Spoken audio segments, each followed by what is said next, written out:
Anong nangyari sa inyo? Para kayong dinaanan ng delubyo. Kanina ang gulo-gulo nyo habang nagkukwentuhan tapos ngayon, ay, natahimik kayong lahat. Huwag kang maingay dyan, Vivian. Papadaan na si Gardong anak araw kaya manahimik ka. Baka malasin tayo. Ano namang problema kung dumaan siya? Wala naman tayong ginagawang masama sa kanya. Bakit kayo matatakot? Huwag kang ganyan, Maring Vivian. Baka tayo naman ang malasing kapag nagalit sa atin niya si Gardo. Ayun o, may dala na naman siya na sako. Kung mapapansin nyo, puro dugo na naman ang sakong dala niya. Ay, oo nga no. Sa tingin mo, ano kayang laman ng sako na yun? Bakit may dugo? Bayan ang hindi natin alam. Kapag mayroong naghanap ng nawawalang tao, baka yun ang nasa sako ni Gardo. Tumahimik na nga kayong dalawa. Hayan na, narinig niya yata na siya ang pinag-uusapan natin. Buisit. Ayan na, lalapit na dito sa tindahan. Magandang gabi po sa inyo. Ito na kapag sinasabi ko kaganda ng araw ko tapos ay mamalasin pagdating ng hapon. Ay nako, makaalis na nga dito kesa makakita ng hindi maganda sa paningin ko. Ano kayang problema ng mga yon? Bakit nag-alisan sila? Bibili lang naman ako.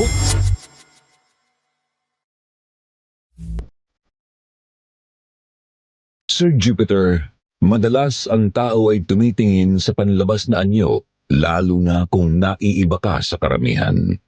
Mula sa aking pagkabata ay dumanas ako ng maraming pangiinsulto at pangungutya.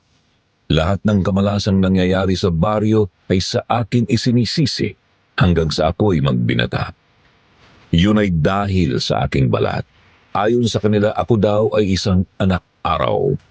Para sa aking mga kababaryo, malas daw ako kaya palaging iniiwasan ako ng karamihan.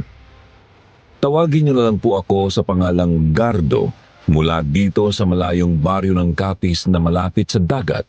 At sa mga giliw kong tagapakinig, kung gusto ninyong malaman ang naging buhay at pag-ibig ko, tapusin niyo ang kwentong ito.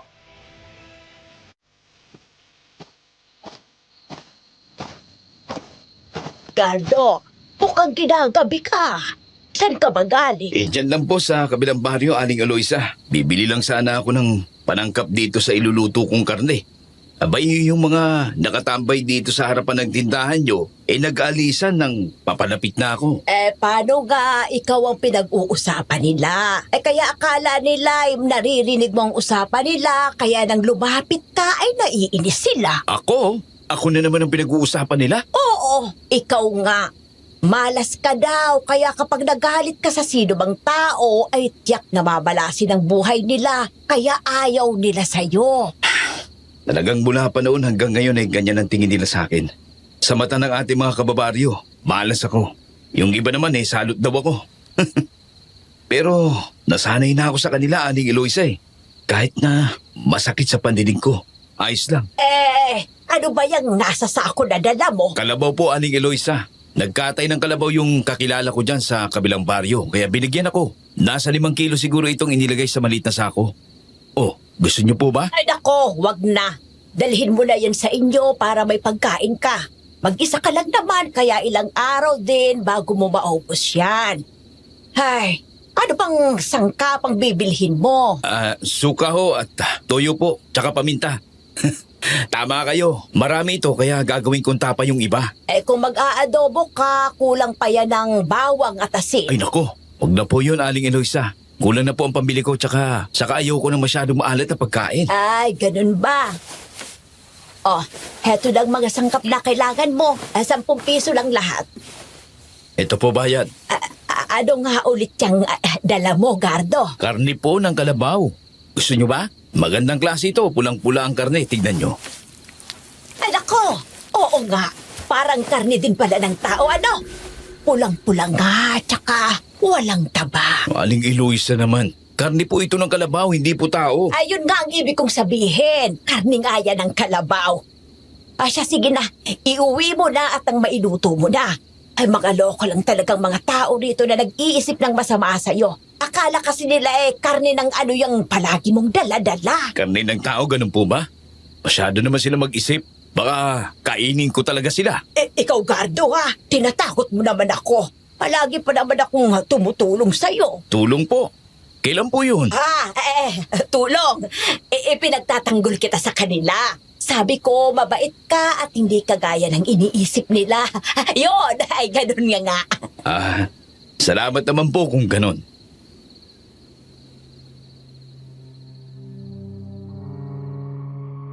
Matapos na makapagbayad ako ay kinuha ko na ang mga sangkap na binili at naglakad na ako palayo. Nang makarating ako sa medyo madilim, nilingon kong muli ang tindahan ni Aling Eloisa. Noon ko nakita na muling nagbalikan doon ang mga kababaryo ko na nakatambay kabilang na si Vivian. Narinig ko ang malakas nilang tawanan dahil ako pa rin ang paksa ng kanilang usapan. Napabuntong hininga na lang ako pero kagaya ng aking sinabi, sanay na ako sa mga ganoong sitwasyon kaya binabaliwala ko na lang. Umuwi ako sa aking bahay at inayos ko na ang dala kong karne ng kalabaw. Dahil buo pa yon, kailangan kong tipakin gamit ang malaking itak. May maliit akong bintana sa kusina ng aking bahay kaya kapag nagluluto ako ay nakabukas yun para lumabas ang usok kasi kahoy ang ginagamit ko sa pagluluto ng pagkain.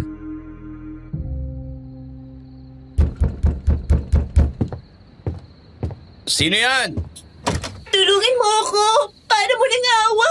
Oh, ang dami mong sugat Anong nangyari sa'yo? Halika, pumasok ka dito. Alalayan na kita Sige, maupo ka muna dito. Naku naman, nanghihina na siya sa dami ng dugong nawala. Napakarami niyang sugat. Parang hiniwa ng matalim na bagay. Miss! Ayos ka lang ba? Kawawa naman ang babaeng to.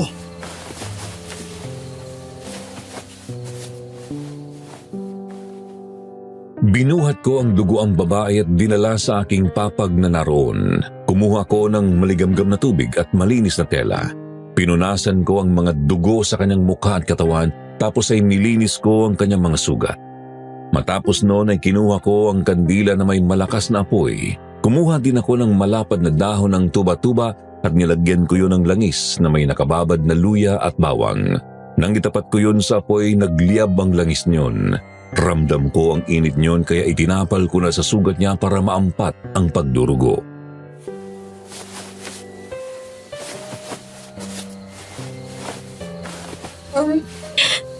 Ang hapdi.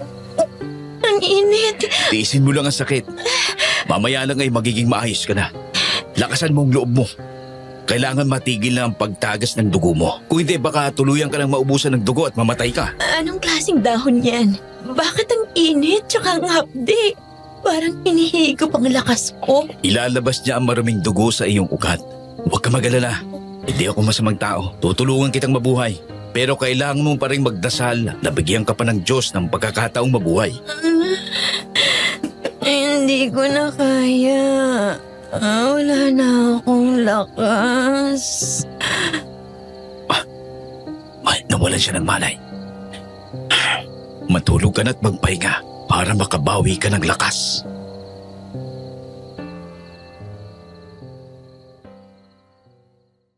Hindi na niya nakita ang paglalagay ko ng langis sa aking kamay at nang itapat ko yun sa kandila, saglit na nagliyab ang aking palad. Binalot ng apoy ang aking kamay kaya kaagad kong idinikit sa malaking sugat niya sa dibdib kung saan maraming dugo ang lumalabas. Di nagtagal ay naglaho ang apoy sa aking palad, kasabay ang pagkatuyo ng dugo sa sugat niya. Matapos ay tinalian ko ng malinis na tela ang lahat ng mga sugat niya. Nang maayos ko na ang mga sugat niya, pinagpatuloy ko ang pagluluto. Kumain ako at di nagtagal nahiga ako sa mahabang upuan malapit sa papag kung saan natutulog ang babae. Noon ko lang napagmasdan na maganda pala siya. 2:00 na ng madaling araw nang mapabalikwas ako, narinig ko kasi ang init ng papag.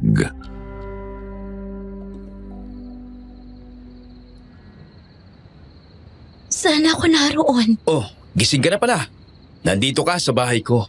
Sugutan ka kanina nang kumatok ka sa pintuan ng bahay ko. Pero huwag ka mag-alala, ginamot ko na ang sugat mo. Natatandaan ko na. Salamat ha. Utang ko sa iyo ang buhay ko. Gutom ka na ba? May pagkain ako dyan. Gusto mo, ikuha kita. Salamat. Ang gusto ko lang ay magpahinga. Ako nga pala si Neneng. Gardo ang pangalan ko. Ano bang nangyari sa'yo? Naku, nakatulog siyang muli. Mangangal kayong lahat. Dapat lang kayong mamatay. Parang nananaginip siya. Galit na galit.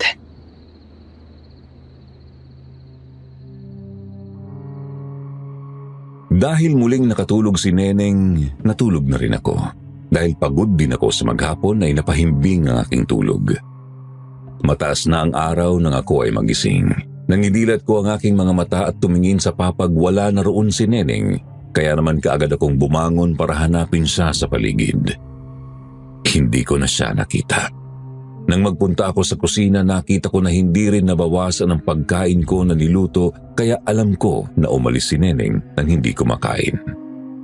Kagaya ng dati kong ginagawa, ang mga tinipak ko kagabi na natirang karne ay inilagay ko sa bilao matapos lagyan ng asin. Nilagyan ko rin ng kulambo ang bilao para di pasukin ng langaw ang mga karne na aking ibibilad para gawing tapa.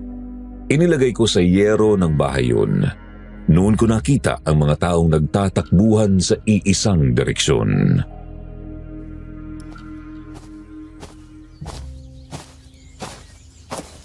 Aling Eloisa, anong meron? Bakit nagpupunta ang mga tao doon? Meron daw patay na natagpuan sa baybayin. Titingnan ko nga kung anong ikinamatay ng taong yon. Aalamin ko rin kung taga rito ba. Patay po? Oo. Yun ang sabi ng mga chismosang galing doon. Meron daw doon na patay. Siya sige na, pupunta na ako ron. O sige po, balitaan niyo po ako kung sino yun. Aba, ginawa mo pa akong chismosa. Kung gusto mong malaman, ay bumaba ka dyan. Magpunta ka rin doon at malaman mo. Ako nga na masakit na ang tuhod nagtityagang nga maglakad para makarating doon. Kaya dapat ikaw din. May mga tao talaga dito sa ating baryo na mapagkunwari. Parang walang alam sa nangyayari. Pero wala nga kaya. Nako, bumanat ka na naman, Dolores. Yang talas ng dila mo ay gamitin mo sa tama. Kung wala kang basehan, hindi ka dapat nang bibintang. Aba, hindi ako nagbibintang. Nagsasabi lang ako ng totoo. Bato-bato sa langit ang tamaan. Bato-bato sa langit, ang tamaan, chismosang masungit. Ganun po ba yun, Aling Dolores? Ay, mali. Bato-bato sa langit, ang tamaan. Pinagpalit ng asawa sa kabit. Hudas barabas si Hestas Cagardo! Wala kang pakialam kung gano'n ang ginawa sa akin ng asawa ko! Aba wala naman po kung binabanggit ang pangalan na Bakit kayo nagkagani? Oo nga naman, Dolores. Ikaw ang nagsimula tapos ikaw palang mapipikon. Ay, ikaw ang mahilig magsimula ng gulo. Kasi, kung hindi dahil sa gago na yan, hindi ba susundan ng babaeng yun dito ang asawa ko? Itong gago na ito ang nagturo ng bahay namin. Kaya nagkita ang asawa ko at ang babaeng yon. At nang muli silang magkita, hayon! Sumama na ang gago na yun sa malanding babae na yon. Aba, hindi ko naman po kasi alam na kalasisi pala yun ang mister ninyo Ang sabi kasi kamag-anak ninyo. Kasalanan ko ba kung mas gusto ng asawa mo yung mas bata at hindi amoy nganga? Walang hiya ka talaga, bastos ka! Kapag tinamaan ka nitong bato-kotyak na makakatulog ka ng nakanganga. Nako, asartado talaga to si Aling Dolores, oo.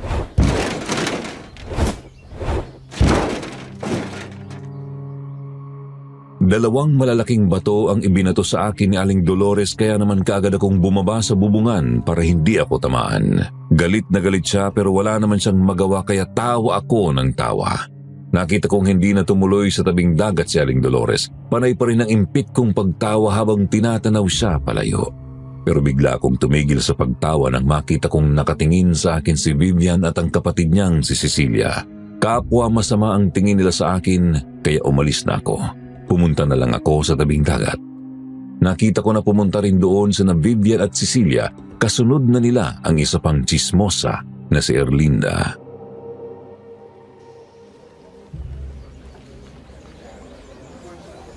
Parang nalunod naman ang isang ito kasi wala namang kagat sa lalamunan. Wala rin sugat sa dibdib. Oo nga.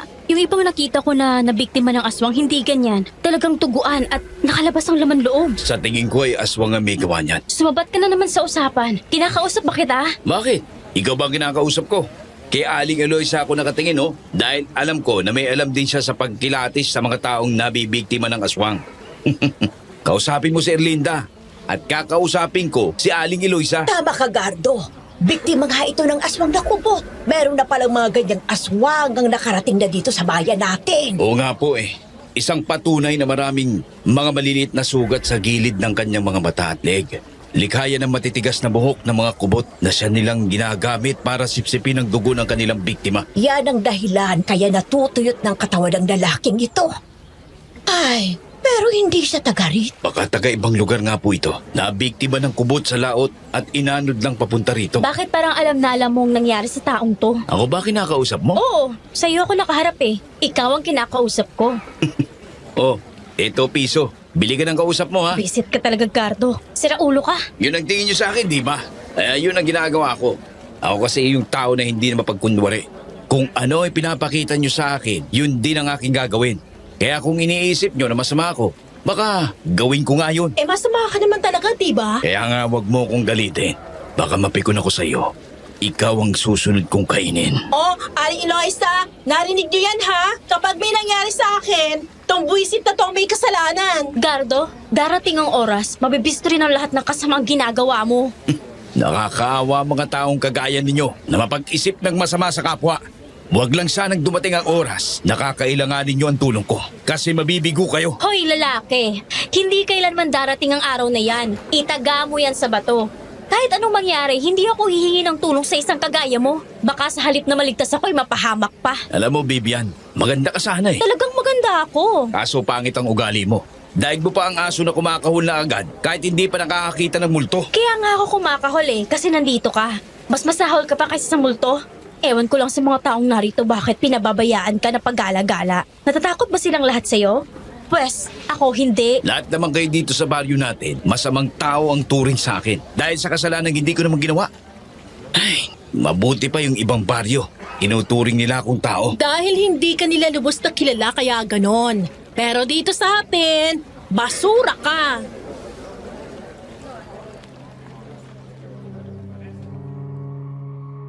Nagkibit balikat na lang ako, tapos ay umalis na ako sa lugar na yun. Hindi ko masisisi si Vivian kung bakit galit na galit siya sa akin dahil iniwanan sila ng kanyang ama dahil daw sa kagagawan ko. Kaya madalas natatawa na lang akong mag-isa. Sayang kasi may gusto pa naman ako sa kanya pero hindi ko na nagawang ipaalam kasi nasusuklam siya sa akin. Nang makauwi ako sa aming bahay, nakita ko na mayroong mga taong nasa harapan ng aking bahay. Ang kaibigan kong si Ricardo na taga-kabilang baryo. May dala sila na isang piling ng saging na hinog at 2 manok na matataba. Nang makita ko ni Ricardo, kaagad niya akong sinalubong.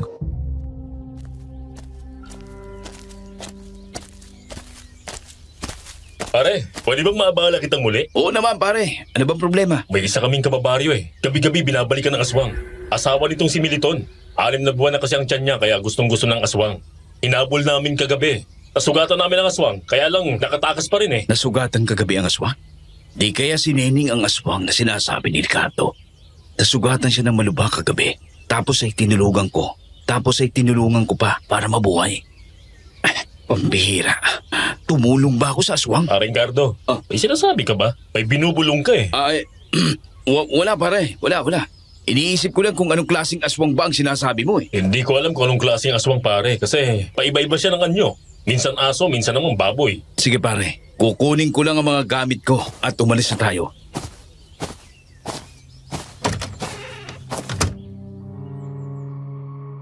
Bago ako pumasok sa aking bahay, ibinigay na sa akin ni na paring Ricardo ang manok at piling ng saging. Kaya inalagay ko na muna sa isang kulungang nasa loob ng bahay ang mga manok at kinuha ko ang maliit na sako. Inilagay ko doon ang mga kagamitan ko sa panggagamot kasama na doon ang pulang kandila. Dinala ko na rin ang pana. Ang mga palason yun ay may nakabalot na tela sa malapit na talim na may sima. Tapos ay sumama na ako kina paring Ricardo sa kanilang baryo. Pagdating doon, inikot ko ang bahay ni Militon.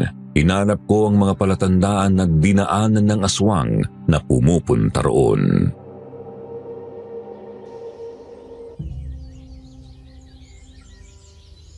May 3 direksyon na dinaraanan ng aswang. Dito siya papasok at doon naman sa kabilang direksyon, tatakas. Kapag tapos na, aalis na siya, lalo na kung nabulabog. Tapos pagbalik dito naman sa direksyong ito. Kaya kung doon kayo sa harapan, nag-aabang, hindi nyo siya mahuhuli. Talagang mautak ang mga aswang, no?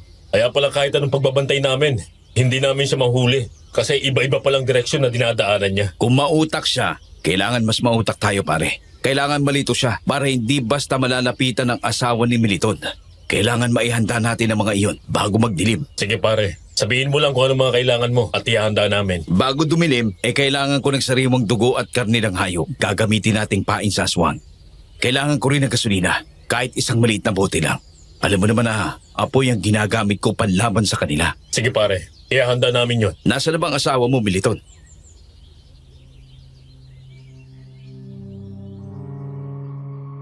Isinama ako ni Militon sa loob ng kanilang bahay. Nakita ko na nakahiga roon ang buntis niyang asawa na hanggang ngayon sumasakit ang tiyan at binabantayan ng kanyang biyanan. Pinagpapawisan ng malapot ang babaeng buntis dahil sa sakit ng tiyan, kaya naman kaagad kong inilabas ang kandilang pula. Sinindihan ko yun, sinabi ko sa babaeng buntis na ipakita sa akin ang kanyang tiyan. Naglagay ako ng langis sa aking palad tapos ay itinapat ko ang mga palad ko sa apoy. Nang bahagya na iyong magliyab at maramdaman ko ang init ng palad ko, saka ko idinikit sa tiyan ng buntis sa tapat mismo ng kanyang pusod.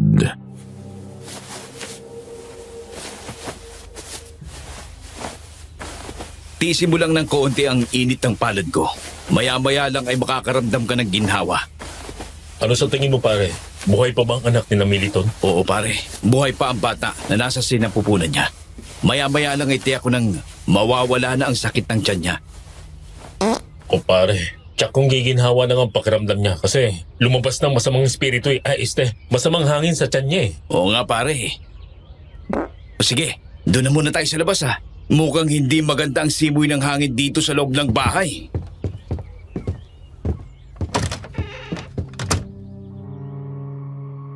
Nang makalabas nga kami, maya-maya ay sinabi ni Militon na nagpunta sa kanilang banyo ang kanyang asawa.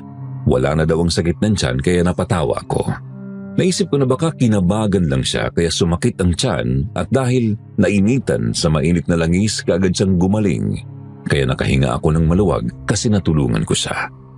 Ang isipin na lang namin ay ang aswang na pabalik-balik sa kanilang bahay. Bago dumilim, isang kambing nga ang kinatay ni na paring Ricardo. Pinabiyak ko lang ang tiyan noon para lumabas ang laman loob. Doon ko inilagay sa likuran ng bahay. Nang dumilim, binuhusan ko na iyon ng dugo.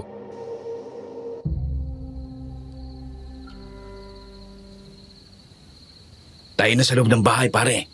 Yung iba, dito sa salas. Silipin niyo ang harapan ng bahay. Yung iba doon sa kusina. At kami ni paring Ricardo, doon sa kwarto ni na Militon. O sige, manda na kayong lahat.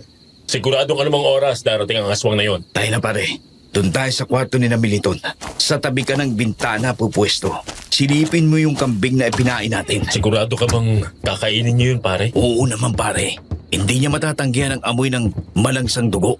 Kapag naamoy niya yun, tsak, kakainin niya. Hindi na kasi siya maghihirap pa eh. Nakalatag na ang pagkain. Pero kapag kinain niya yun, tapos na siya. Tsak na lapdos ang bibig niya. Oo nga. So dami ba naman ang katas ng bawang na ibinuhos mo kasama ng dugo ng kambing? Hindi niya basta maaamoy yun dahil malansa ang dugo ng kambing. Kaya nga yun ang pinakatay ko sa inyo eh. Sige na, pagbutihin mong pagbabantay. Baka malusot ng tayo ng aswang na yun. Pare, may malaking asong dumating. Anong gagawin natin? Huwag ka magsasalita. Baka marinig niya na may nagbabantay sa kanya. Hintayin natin kainin niya ang kambing.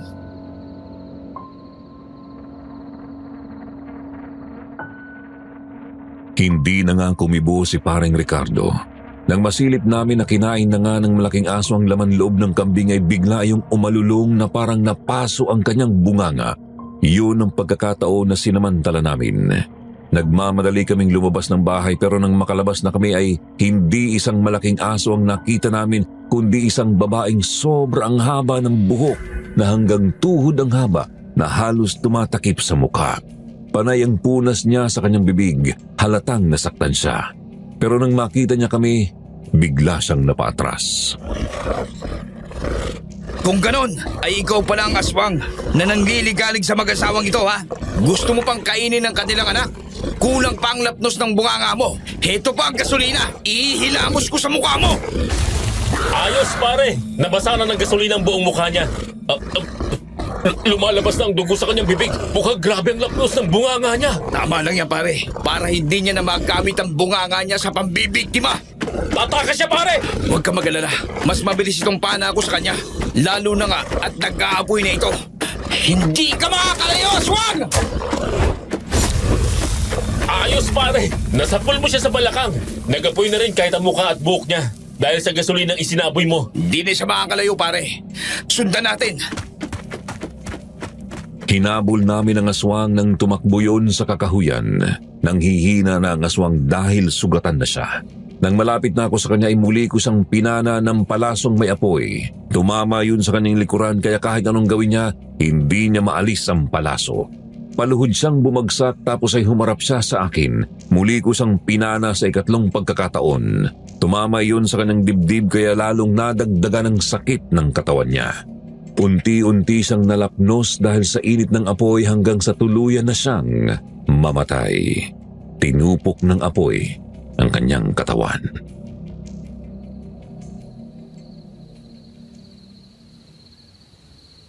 Patay na bang aswang, pare? Oo, patay na siya.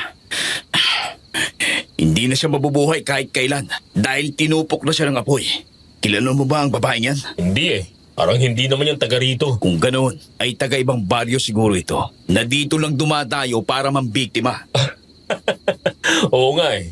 Pero malas niya. Dahil ang albularyong gumagamit ng apoy ang nakatapat niya. Talagang marami ang lahi ng aswang, no? Hindi pa rin sila nauubos kahit ilang beses na akong nakakapatay ng mga kagaya nila. Saan kaya ang talagang kuta nila? Bakit, pare? Anong binabalak mo? Abay kung malalaman ko kung saan galing ang mga aswang na ito, di kukuha ako ng maraming tao na may lakas ng loob na sumama at lumaban para maubos ng mga salot na ito. Kapag naubos sila, tiyak na matatahimik na ang bayang to. Oo nga. Tama ka nga dun, pare. Pero parang mahirap ang iniisip mo kasi mahirap talaga silang matuntun. Lalo na nga, dumadayo lang sila sa mga lugar na gusto nilang puntahan. Huwag kayo maingay. Lahat kayo magtago. Parang merong nagmamasid sa atin. Mabigat ang mga yabag niya. Sigurado ka, pare? Meron pang isang aswang na malapit dito? Hindi ako sigurado. Pero kung naririnig mo yung mga napuputol na tuyong kahoy, kapag naaapakan, iisa lang ang ibig sabihin nun. Hindi lang tayo ang nandito.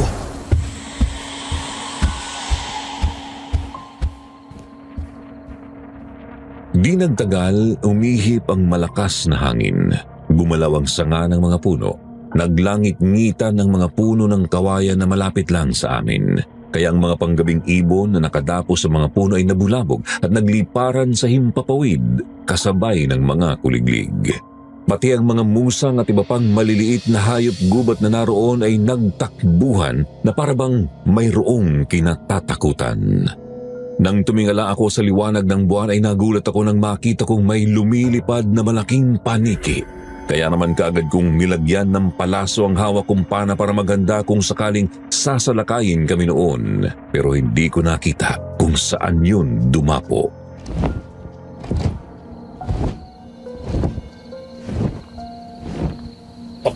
Parang taong paniki yun ah. Pero bigla siyang nawala. Nakita niyo ba kung saan dumapo? Oo pare, tama ka. Taong paniki ngayon. Isa sa pinakamabangis na aswang. Kalahi ng mga manananggal. Albularyong anak araw. Noong una, hindi ako naniniwala sa sinasabi ng ating mga kakilala na malupit ka. Pero ngayon pinatay mo ang aking asawa sa malupit na paraan. Totoo pala ang sinabi nila. Hindi naman ito mangyayari kung hindi kayo nagkakalat ng lagim sa aming lugar. Kayong unang namimirwisyo sa mga tao dito. Marami na kayong napatay. Pero ayaw nyo pa rin tumigil. Dahil kailangan namin kumain ng tao para mabuhay. Kung hindi kami magbibiktima, mamamatay kami sa gutom. Kaya nga kailangan din namin lumaban sa inyo para mabuhay kami. Kung hindi kayo mananakit, hindi rin kayo masasaktan. Kung hindi kayo papatay ng tao, wala ring taong papatay sa inyo. Tatandaan ko ang gabing ito, albularyong anak araw. May malaki ka ng pagkakautang sa akin. Huwag ka masyadong maging kumpiyansa dahil hindi mo alam kung kailan ako maniningi. Hindi ako natatakot sa iyo, halimaw ka! Mag-iingat ka rin palagi. Huwag na huwag kang magkakamali dahil kapag nakilala kita, dudurugin ko ang katawan mo. Bago ka managutan ng hininga, kakainin ko rin ang bahagi ng katawan mo para malaman mo kung gaano kasakit ang nararamdaman ng mga taong pinapatay ninyo. Ganon ba? Hindi ka pala takot ha? Tingnan nga natin. Mga alagad ko! Bigyan ng leksyon ang mga hangal na ito! Maya-maya lang ay napatingin kami sa kalangitan. Napakaraming bayakan ng kasing laki ng agila ang nakita namin. Nakakapangilabot ang kanilang mga huni. Tapos ay sabay-sabay silang sumugod sa amin. Nagbabaga ang kanilang mga mata. Malalakas ang pagaspas ng kanilang mga pakpak. Buisit! Napakadami namang bayakan! Mga kasama! Huwag tayong matakot sa kanila! Lumaban tayo sa mga kampo ng aswang na yan! Hindi tayo dapat na magpakita ng takot sa kanila. Patayin ang mga salot na yan! Sige! Gawin ninyo ang makakaya ninyo para labanan ang aking mga alagad! Tingnan ko lang kung hindi kayo masisinda kapag nakagat kayo! Mga alagad ko! Ipakita ninyo sa kanila ang inyong bangis! Sino ba alagad? Sige! Nilabanan nga namin ang mga paparating na paniki gamit ang mga itak at sibat. Ginamit ko rin ang mga palasuko na mayroong mga tela na nag-aapoy. Pero dahil lumilipad ang mga yon, naiilagan nila ang mga pag-atake namin. Ang iba naman ay swerteng tinatamaan pero mas marami ang nakakaiwas. Hanggang sa mayroong makagat sa mga kasama kong lalaki. Napasigaw yun sa sobrang sakit ng makagat sa mukha. Kasunod yun ay nanigas ang buong katawan niya. Para na siyang tuod habang nanlalaki ang mga mata. Paano ay hindi na siya makahinga. Maya-maya lang ay umaagos ng dugo sa kanyang bibig. Mayroon na ring dugo na lumabas sa ilong, tenga at mata. Paring Gardo, tingnan mo nangyari kay Tano nang makagat ng paniki. Namatay siya na nakatayo. Baka magdaga magpaniking ito. Mag-iingat kayo. Naku po! Nakagat na rin si Pablito! Patay na rin siya! Apoy! Apoy! Apoy lang ang pwedeng ipaglaban sa mga paniki na yan. Takot ding masunog ang mga yan. Dalihan ninyo! Gumawa tayo ng malaking apoy! Dalihan niyo mga kasama! Tama si Paring Gardo! Gumawa tayo ng malaking apoy para maitapoy natin ang mga paniki na ito! Gamitin natin ang mga sulok para makalika ng mas malaking apoy! Maraming tuyong dahon dito sa kakahuyan. Alam ko kahit usok lang ay natatakot ang mga paniki na yan. Kilos na mga kasama! Gumawa ng apoy ang iba! At yung iba naman ay tulungan kami ni Paring Gardo na harapin ang mga paparating pang paniki! Parang natataranta ka na, Gato. Hindi mo na ba alam ang gagawin mo? Mga alagad ko pa lang yan. Pero takot ka na. Hindi ako natatakot, Ulol. Natataranta ako dahil naaawa ako sa mga kasamahan kong nabiktima ninyo. Pero puputulin ko ang kasiyahan mo ngayon. Hangal na taong paniki! Mabilis nga na kumilos ang lahat. Kumuha ng tuyong dahon at mga sanga ng kahoy na nakakalat lang doon. Matapos na mapagsama-sama ang mga yon, kaagad kong sinilaban ang mga dahon. Dahil tuyo na ang mga yon, kaagad yung nagliyab at lumikha ng malakas na apoy at makapal na usok na kumalat sa lugar na yon. Dahilan para ang mga nagliliparang paniki na naroon ay maglayuan sa amin. Natakot sa apoy, lalo pa nga at may ilang maliliit na puno na nagliyab na. Parang napikon naman ang taong paniki kaya siya naman ang sumugod sa amin. Sinagasan niya ang makakapal na sanga ng mga punong naroon. Naputol ang mga yun at parang sibat na nagliparan papunta sa amin. Sa lakas ng pagaspas ng pakpak niya namatay ang apoy na ginawa namin. Dumaba kayo! Hayan na ang taong paniki! Aray ko! Wisit!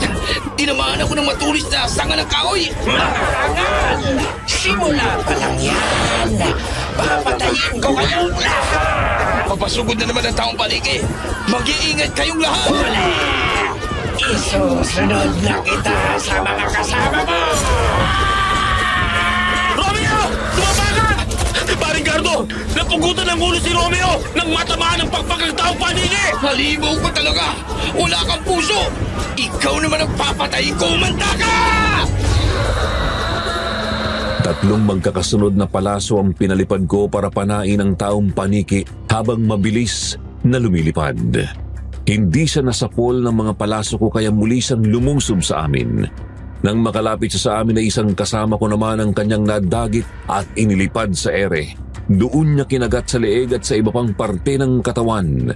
Pinagputol-putol niya ang katawan yun at inihagi sa amin kaya lalong nakaramdam ng pagkasindak ang mga kasamahan ko. Pero galit naman ang aking naramdaman, kaya nang lumantad ako sa pinagtataguan kong puno, hinamon ko siya. Hangal ka. Kung talagang matapang ka, ako naman ang harapin mo. Huwag mong idamay ang mga kasama ko. Tapusin na natin ito. O baka natatakot kang harapin ako. Halika! Maglaban na tayo! Duwag! Duwag pala ha? Humanda ka sa akin ngayon. Dudurugin ko ang katawan mo, kagaya ng ginawa ko sa kasamaan mo. Humanda ka! Hangal! Ikaw ang umanda! Tikman mo mga palaso ko! Tiya! Aray ka! Walang iya ka! Papatayin talaga kita! Swerte ka pa rin dahil walang apoy ang palaso na yan. Pero itong susunod, tiyak na masusunog ka na! Ayos pare! Tinamaan mo siya sa hita! Pabagsakin mo siya! Sa pakpak mo patamaan! Magkikita pa tayo albularyo anak araw! Sa susunod, hindi ka na makakaligtas sa akin! Pare! Tumatakas siya! Nakalipad siya papalayo sa atin! Hindi na natin siya maaabutan! Sayang! Kung sa pakpak siya tinamaan, tiyak na babagsak yun! Madali na sana natin siya mapapatay. Di bale.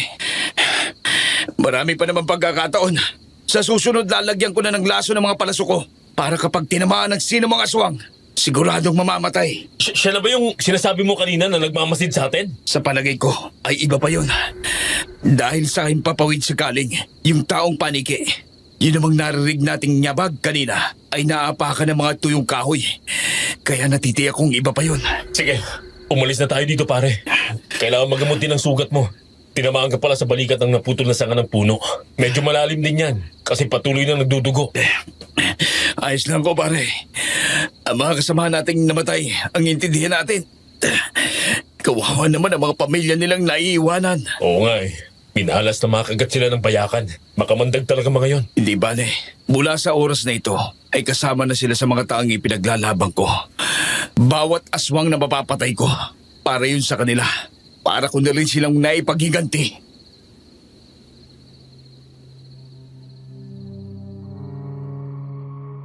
Kasabay ng pagtilaok ng manok, lumabas na rin kami sa kakahuyan.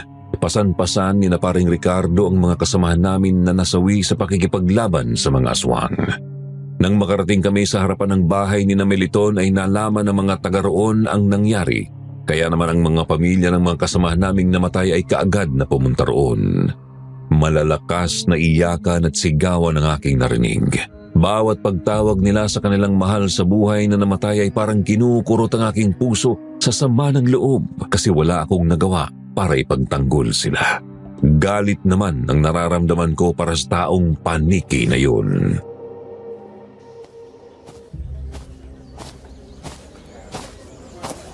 Pare, uwi na ako. Kailangan ko na magpahinga at magamot na rin ang aking sugat. Sandali lang pare. Kukunin ko yung kabayo ko. Gamitin mo na lang muna para hindi ka na maglakad. Nagdurugo pang sugat mo eh. Sige pare, isusuli ko na lang. Mag-iingat ka pare ha. Nagbanta ang taong paniki na babalikan ka. Alam ko yung pare. Kaya lang ay hindi pa yun makakilos sa ngayon. Sugatan din siya kagaya ko. Wala kang dapat na ipaglala. Paring Militon, nasaan na yung ibibigay mo kay paring Gardo? Naku pare, kung perang ibibigay wag na. Hindi ko matatanggap yun. Kung pagkain ayos na, kaya lang marami pa rin akong karne ng kalabaw. Ginawa kong tapa. Hindi nyo perang ibibigay sa'yo pare. Karne yun ng kambing. Gawin mo ring tapa para marami kang nakareserbang pagkain mo.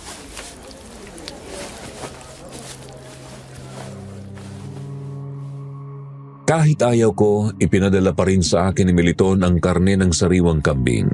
Inilagay ko sa sako kasama na ang laman loob na puso at atay niyon. Inilagay sa maliit na sako at isinabit sa upuang nakalagay sa likuran ng kabayo.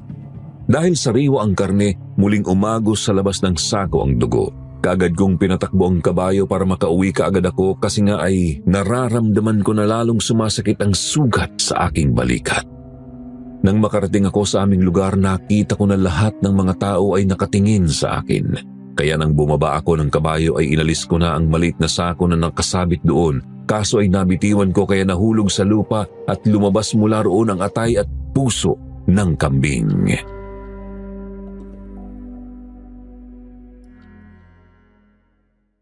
Bago po natin ipagpatuloy ang kwento, mga mahal naming listeners, kaunting paalala lang po. Ito lang po ang listahan ng mga legit channels natin. Kwentong Takip Silim, Sityo Pangil, Sityo Bangungot, Aswang Diaries, Aswang Confessions at ang pinakabago nating channel na Aswang Radio. Kung meron po kayong makikita na nag-upload ng mga contents natin, huwag po natin silang tangkilikin at tulungan niyo po kami na i-report sila. Salamat po.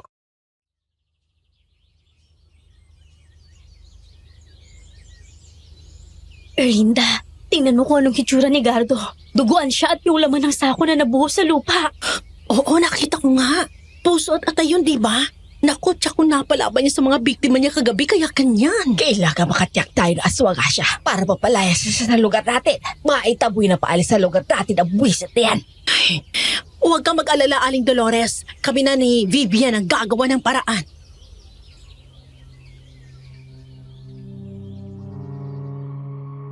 Napansin ko na ako pa rin ang pinag-uusapan nila, pero binaliwala ko na yun dahil masakit na ang aking balikat.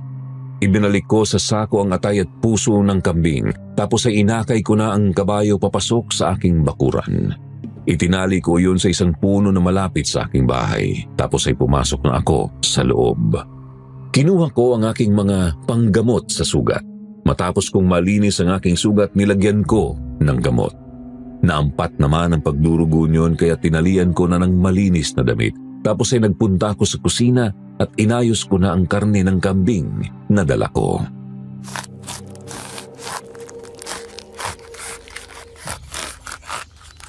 Pare, ayun si Gardo. O, tingnan mo. Tinitipak niya na yung karning dala niya. Nagtatalsik ka ng dugo sa kanya mukha at katawan. Parang baliwala lang sa kanya. Huwag ka nga maingay dyan. Panoorin lang natin siya. Baka malaman niya na nandito tayo at nagbabantay sa kanya. Yari tayo niya. Naku, pahamag talaga yung nanay mo eh.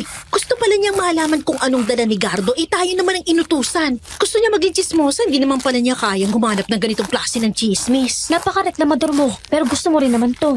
Palibhasa, chismosa ka din. Gusto mo ring malaman ang lihim ni Gardo. Oo nga. Alam mo naman ang kwentuhan ng mga taga rito sa kanya. Gusto ko lang din malaman kung anong laman ng sako na palagi niyang dala kapag uuwi siya dito. Baka nga totoong salot siya, kaya galit ang matatanda sa kanya. Pero hindi dito mambibiktima sa lugar natin kasi madali siyang mahuhuli dito. Baka dumadayo sa ibang lugar kaya palagi siyang may dalang sako na duguan pag umuwi. Kaya nga, kung tayo makakabisto sa kanya at malalaman natin na talagang aswang siya, magiging bida tayo sa mga taga rito. Sandali, tumigil siya sa pagtitipak ng karne. Pinahid niya ang dugo sa mukha niya. Magtago tayo. Tumigil sa pagtitipak ng karne. Alam yata niya na mayroong nanonood sa kanya. Masyado ka namang nervyosa. Puro dugo na kasi yung mukha niya kaya yun. Nagpunas lang siya. Teka, nasa na ba yun? Bakit bigla siyang nawala? Mare, naririnig mo ba yon? Ang alulong ng aso? Nakakapangilabot naman yun. Oo, narinig ko. Pero wag mo nang intindihin yun. Si Gardo, nasa na ba siya? Parang nawala na siya. Sino ba kasi pinapanood nyo dyan? Si Gardo, tinitingnan namin kung... Gardo? Ay, paano ko napunta dyan sa likuran namin? Kanina lang nandun ka sa kusina mo. Oo nga. Ang bilis mo namang makarating dyan. Anong ginagawa nyo dito? Bakit hindi kayo lumapit at pumasok doon para makita nyo kung ano ang ginagawa ko? Ay, huwag na, Gardo. Aalis na kami. Halika na, Vivian! Hoy, hintayin mo ako!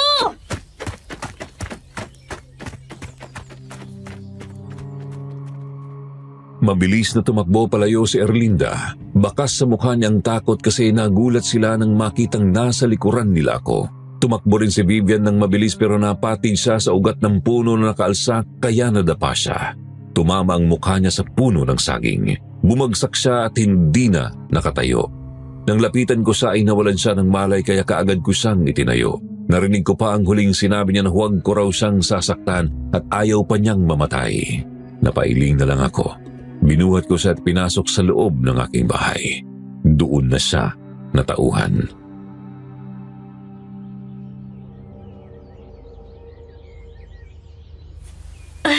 Aray ko.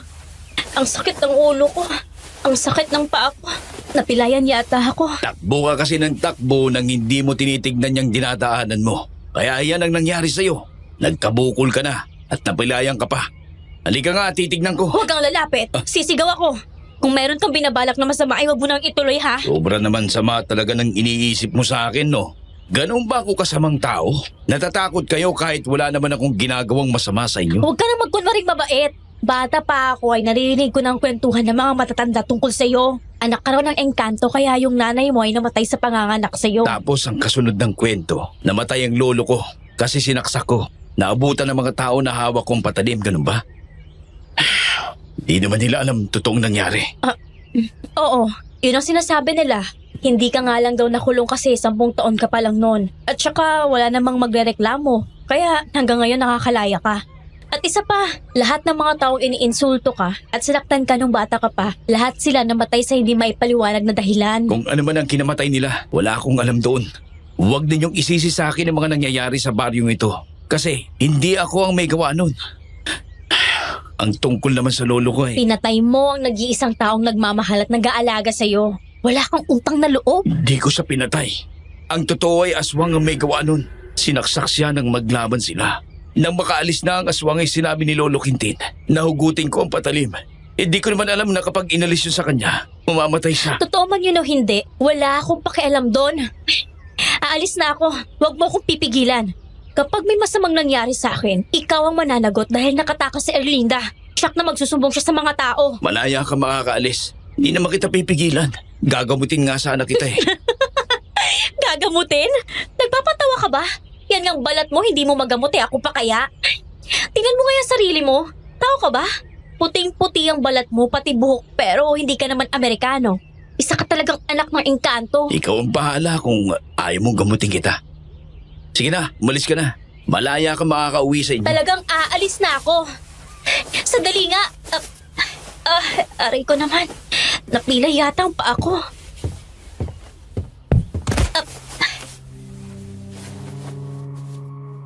Nang pilitin ni Vivian na tumayo, naramdaman niya ang matinding kirot sa kanyang paa. Nawalan siya ng balanse at bumagsak, kaya naman sa pagkabigla ko ay kagad ko siyang nilapitan at inalalayang tumayo. Iba na naman ang inisip niya sa aking ginawa kaya nagpumiglas siya at sumigaw. Kaya kaagad akong lumayo sa kanya. Yun naman ang pagdating ng mga taong baryo na kasama si Erlinda, may mga dalag sibat at itak.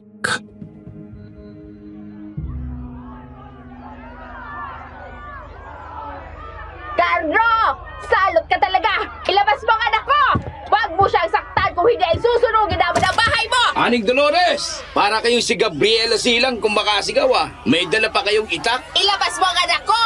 Sabi ni Erlinda ay hinabol mo sila kaya naiwanan si Vivian at siya lang ang nakatakas! Totoo yun, Aling Dolores! Nandyan si Vivian! Nandito nga ako sa loob ng bahay! Tulungan niyo ako! Hindi ako makatayo! Napilayan ako! Nakita niyo na mga kasama!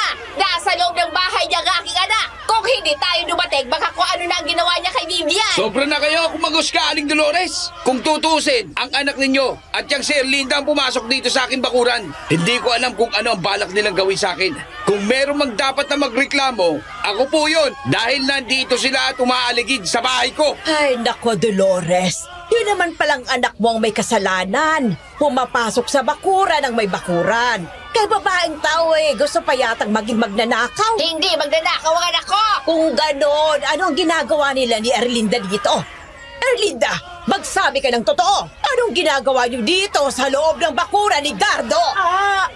Kasi po, pauwi na kami. Kaya lang napadaan kami dito. Nakita kasi namin na merong tinitipak na karne si Gardo, kaya nagbantay kami sa kanya. Kasi iniisip nyo kasing aswang ako. Nasalot ako. Naanak ako ng engkanto. Nang dahil dito sa balat ko. Gusto nyo na bukas na mayroon kayong maichismis. Oo! Yun naman ang totoo, di ba? Paano mo pa mapapatunayan? Nasalot nga ako. Sige, mas mabuti na ang pagkakataong ito para magkalinawan tayong lahat. Kasi bata pa ako tinuturo nyo na akong salot Ang iba sa inyo, ang tingin sa akin sobra ang sama ko. Heto ang asin at bawang! Kung hindi ka aswang, kunin mo ito!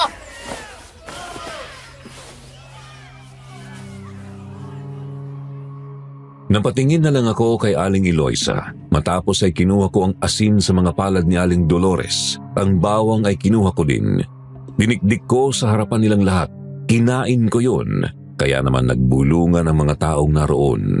Iba-iba ang sinasabi nila. Pero ang lahat ng yun ay laban pa rin sa akin.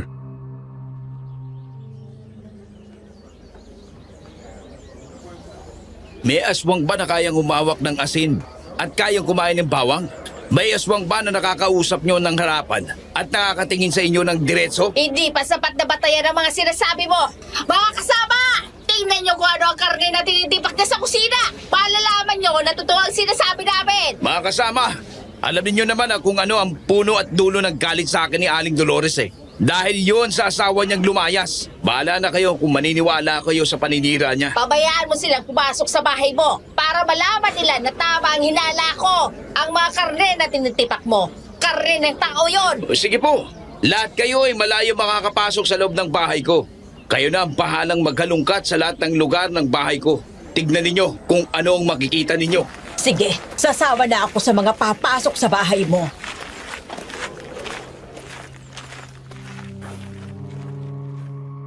Nagpasukan nga sa loob ng bahay ko ang mga taong naroon.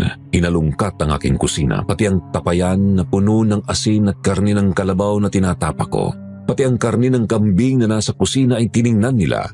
Pati nga ang niluto ko ng pagkain para sa aking almusal, tiningnan ng mga tao. Papaitang kambing yun kasama ang puso at atay. Tapos ay sabay-sabay silang lumabas.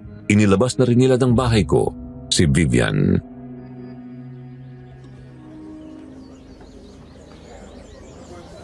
Mga kasama! Totoo nga! Oh, nakita nyo na. Totoo ang sinasabi ko, di ba? Sige, Maring Eloisa, sabihin mo sa kanila ang nakita mo sa loob ng bahay ng ungas na ito. Ay, totoo nga ang lahat ng sinabi ni Gardo. Puro ka rin ng kalabaw at kambing ang nasa loob ng bahay niya. Maraming bawang at mga asin. Kaya mga kasama, tigilan na natin ang pag-iisip ng masama kay Gardo. Hindi siya masamang tao. Anong pinagsasabi mo, Maring Eloisa? Ang ibig mo bang sabihin ay mas kinakampihan mo pa ang lalaking yan kaysa sa amin? Dahil yun ang tama, Maring Dolores. Huwag niyo nang pag-initan si Gardo. Alam naman nating lahat kung bakit sobrang galit niyo sa kanya. Pero sana naman tigilan niyo na ang paggawa ng masasamang kwento tungkol sa kanya. Bahala nga kayo dyan. Aling Dolores, ang dila ng mga taong mahilig gumawa ng kwentong di totoo. Dumarating ang oras na naninigas yan. Hindi na makakapagsalita ng maayos. Buisit ka! Ah, may araw ka din. Vivian, tayo na nga.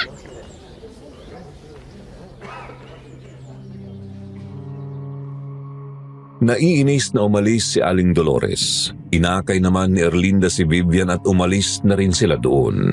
Nag-alisan na rin ang mga tao kaya nagpasalamat din ako kay Aling Eloisa sa ginagawa niyang pagtatanggol sa akin. Nang wala ng tao sa harapan ng aking bahay, papasok na sana ako. Pero naramdaman ko na parang mayroong nakatingin sa akin, kaya hindi na muna ako pumasok sa loob. Tinanaw ko ang buong paligid. Wala naman akong nakita. Kaya pumasok na ako sa loob ng aking bahay. Nagulat ako nang makitang nakaupo na roon si Neneng.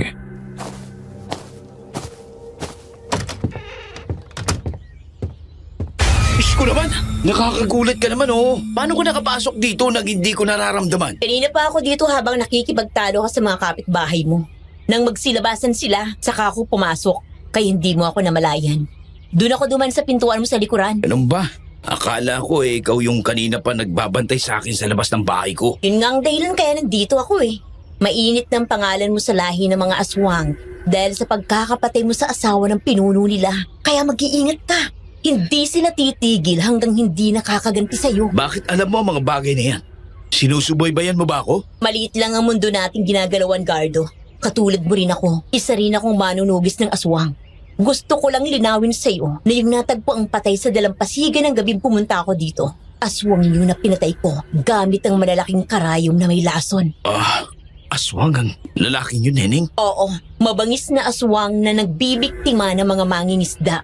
Pinapatay niya ang kanyang biktima at inihulog sa dagat. Tapos ikinakain ng mga pating ng mga bangkay.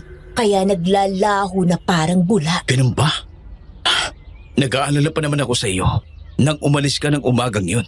Kasi ang alam ko mahina ka pa eh. Mabisa ang gamot na iniligay mo sa mga sugat ko. Kaya madaling gumaling at nanumbalik ang lakas ko. Salamat ha. Kumain ka na ba? Hindi pa nga eh. Oh, halika na sa kusina. May niluto ako na pagkain doon.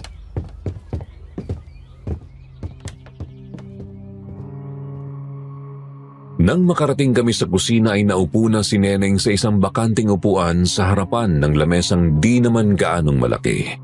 Nagsandok naman ako ng kanin at ulam na papaitan. Inilapag ko rin doon ang pritong tapa na kalabaw. Tira ko pa nga iyon noong nakarang gabi pero napainit ko na ngayon. Kumuha ko ng 2 plato, tig-isa kami ni Neneng. Nagtimpla din ako ng kaping yari sa sinunog na bigas. Binigyan ko siya ng kutsara para gamitin niya. Ako naman ay naghugas ng kamay. Mas gusto ko kasing kumain ng nakakamay lang. Nang magsimula kaming kumain, nagsimula na ring magkwento si Neneng.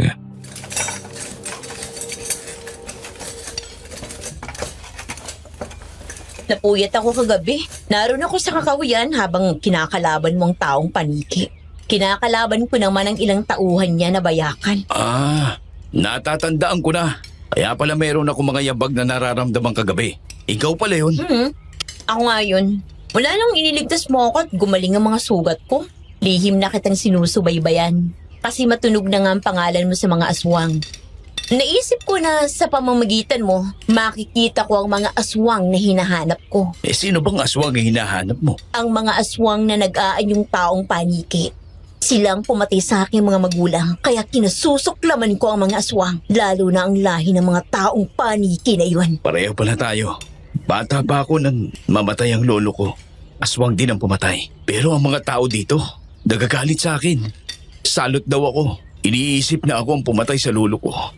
Magagawa ko ba yun sa mga taong nagmamahal sa akin? Huwag mong isipin ang sasabihin nila sa'yo. Basta gumawa ka lang ng mabuti. Salamat, Neneng. Siya nga ba na? Saan ka ba nakatira? Wala akong permanenteng tirahan mula nang iwanan ko ang bahay namin. Dahil patuloy ako sa paghahanap sa mga aswang na iyon. Kung gusto mo, dito ko na lang tumira. Nag-iisa lang naman ako dito, tsaka isa pa pareho lang tayong hinahanap. Ang taong paniki. Ayos lang ba yun sa'yo? Baka kung anong isipin ng mga kapitbahay mo. Ikaw nga may sabi na huwag ko silang intindihan, di ba? Wala naman akong pakialam sa kanila. Dito ka na tumira. May mga dala ka naman yatang damit dyan sa dala mong bag. Oo, may mga damit ako tsaka malalaking karayong na merong mga lason.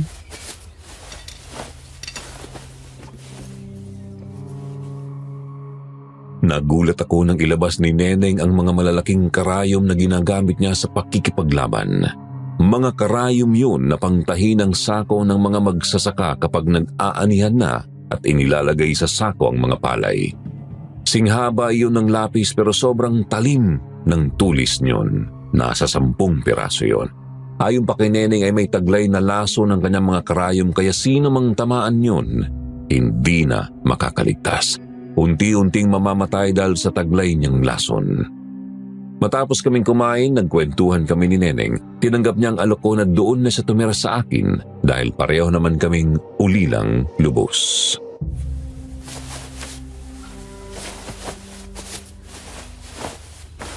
Ikaw na ang gumamit nitong kwarto. Dito na lang ako matutulog sa mahabang upuan nito. Magpahinga ka na para makabawi ka ng puyat. Salamat, Gardo. Sige, matutulog na muna ako. Sige, magluluto lang ako ng tanghalian natin para kung magising man tayo ng alanganing oras meron na tayong makakain. Sige, pero matulog ka rin na pagkatapos mong magluto dyan.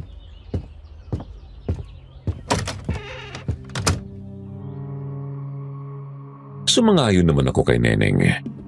Ginawa ko ngang kaldereta ang ibang karne ng kambing, tapos ay nagluto na rin ako ng kanin. Ilang oras din ang nakalipas bago yon naluto kaya nahiga na ako sa mahabang upuan na nasa salas. Nakatulog ako ng mahimbing. Mahabang oras ang lumipas nang ako ay magising.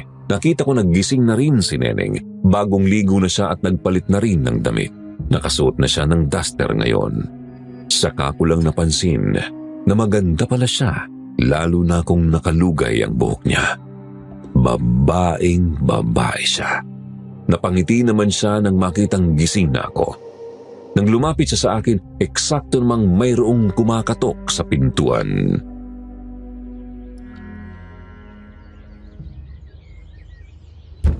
Magandang hapon sa iyo, Gardo. Kapitan Ambo, tuloy po kayo, tuloy. Ay, salamat, Gardo. Mabuti naman at inabutan ka namin dito. Ano po bang sa atin? Ihingi sana ako ng tulong sa iyo. Kasi ang anak kong si Emil ay kahapon pa nawawala. Hindi ko alam kung anong nangyari sa kanya. May dala po ba kayo na gamit ng anak ninyo? Etong larawan niya, dala ko. Sige po, tignan ko kung ano ang aking magagawa.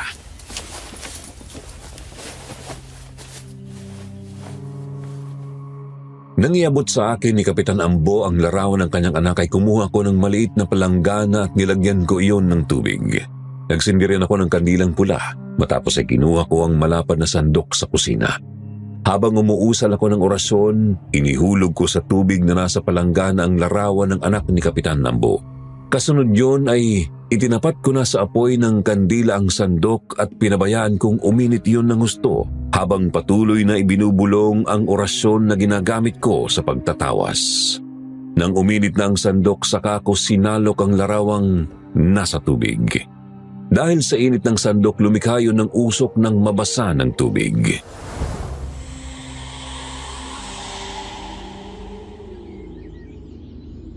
Malaking problema, Kapitan. Nakikita kong sumisigaw ang inyong anak. Puro dugo ang kanyang damit. Parang meron siyang sugat sa ulo at sa liig. Parang takot na takot siya, Kapitan. Nakikita mo ba kung saan siyang lugar? Malalim na bangin. Ilog ang ibaba. Parang nakabitin siya sa baging at sa punong nakalawit sa bangin. At pagkatapos mayroong naglaho na ang usok. Hindi malinaw sa akin kung ano ang humahabol sa kanya, Kapitan. Baka naman pwedeng tulungan niyo ako na hanapin siya, Gardo. Nag-aalala na ako ng sobra sa aking anak. Iniisip kung na baka yung aswang na naganyong taong paniki ang kumuha sa kanya. Taong paniki? Kung ganon, naghahasik na rin pala ng lagim hanggang sa baryo yung aswang na yon? Pero nakalabang ko na ng nakaraang gabi ang taong paniki. Nasugatan ko siya, kaya hindi yun makakakilos ng ilang araw. Sa hita siya tinamaan ng pana ko. Hindi lang siya. Meron pang ibang mga aswang ang dumadayo doon. Pero ang grupo niya pinakamalupit kasi marami din siya mga tauhan na malalaking bayakan. Hagiging malaki magkamatayan ng sino mang makagat na mga yon. Sige po, Kapitan Ambo. Sasama kami sa inyo. Siya nga po pala, ito po si Neneng. Pwede rin siya makatulong sa inyo. Nako, hindi ko alam na nag-asawa ka na pala, Gardo. Napakaganda ng asawa mo. Nako po, hindi ko po siya asawa. Kaibigan ko lang po siya. Oo nga po, Kapitan Ambo. Magkaibigan lang po kami ni Gardo. Ay, ganun ba? Ay, nako, pasensya ka na. Mali pa lang nasa isip ko.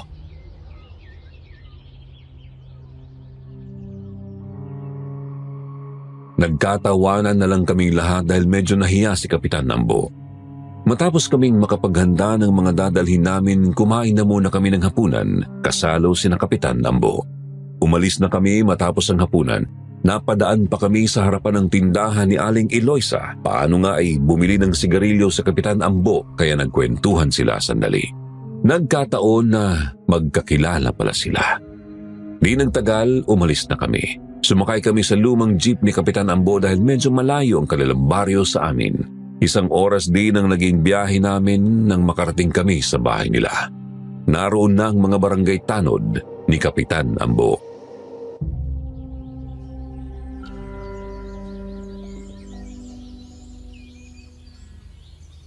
Meron po bang ilog dito sa inyo? Yung may bangin? Meron. Doon sa Tumana, malalim na bangin yon. Ilog ang ibaba. Pwede nating puntahan kung gusto nyo. O sige po, doon tayo magsisimula ng paghahanap sa anak ninyo. Pero kailangan ko po ng gasolina para malagyan ko po ang mga tela na nakalagay sa mga palusukong bakal. Kailangan nating maging handa. Baka kasi mayroon tayong makaharap na mga aswang. Doon na lang sa sasakyan ko. Magpapakuha ako ng gasolina para meron tayong madala kahit maliit na bote lang. Salamat, Kapitan Ambo. Ayos ka lang ba, Neneng? Oo, ayos lang ako. Papagaling naman ang sugat ko. Yan ang sugat sa balikat mo, sariwa pa. Oo nga eh. Masakit pa ito pero hindi ko naman magawang tanggihan ng mga taong nagpupunta sa akin.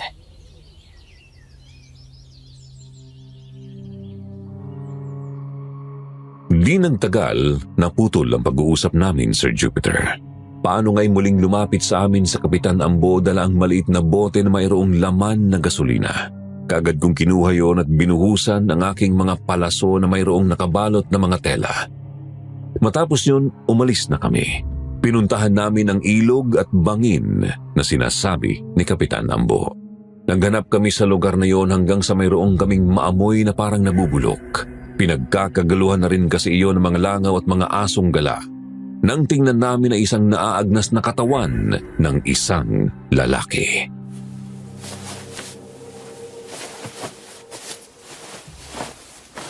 Naukit na ang mukha niya. Hindi na makilala.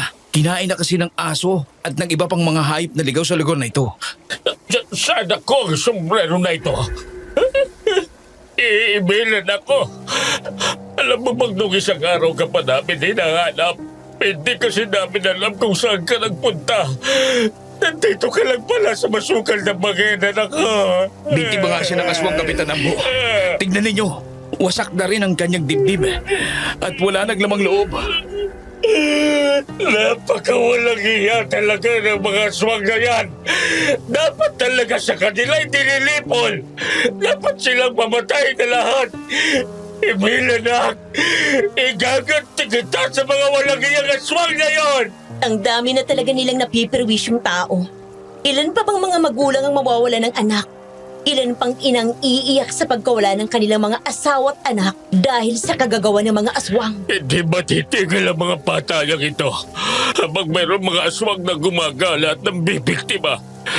Ilang beses na rin kasi akong lumapit sa munisipyo para humingi ng tulong sa mga pulis. Pero kulang na kulang ang kapulisan para ipadala sa mga baryo. Kaya nga po wala tayong magagawa kundi ang tumayo sa sarili mga paa. Lumaban tayo sa mga salot na yan. Sige, Gardo. Dahil sa ginawa nila sa aking anak, mula sa oras na ito ay sasama na rin kami sa inyo sa pagtugis sa mga aswang na yon. Bibigyan ko lang ng maayos na libing si Emil.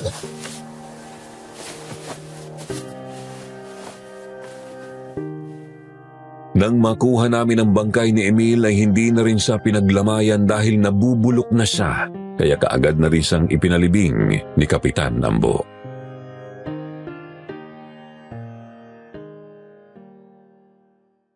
Nang gabing yon ay sa bahay na niya kami nagpalipas ng gabi. Kinabukasan na niya kami inihatid sa aming baryo. Nang dumating naman kami, nagkakagulo na ang mga tao sa harapan ng tindahan ni Aling Eloisa. Paano nga ay mayroon daw sila natagpo ang patay na tao sa labas ng aking bakuran. Lahat sila ay naghihinalan na ako ang may kagagawan dahil sa palaso na nakabaon sa dibdib niyon.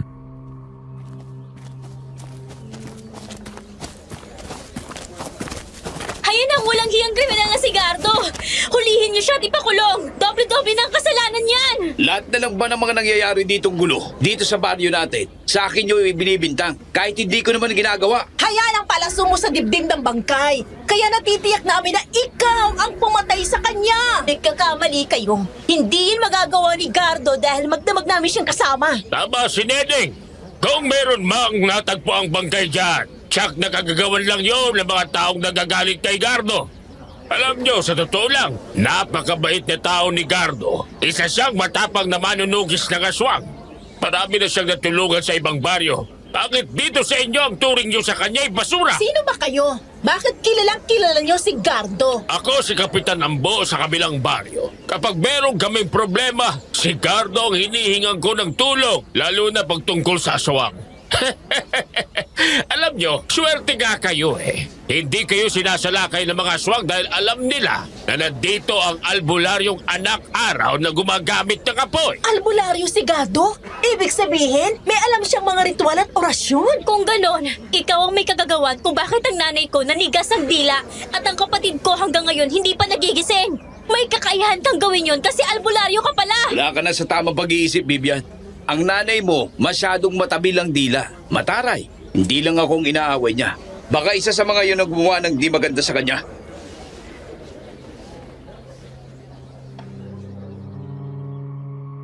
Maya-maya lang dumating na si Aling Dolores.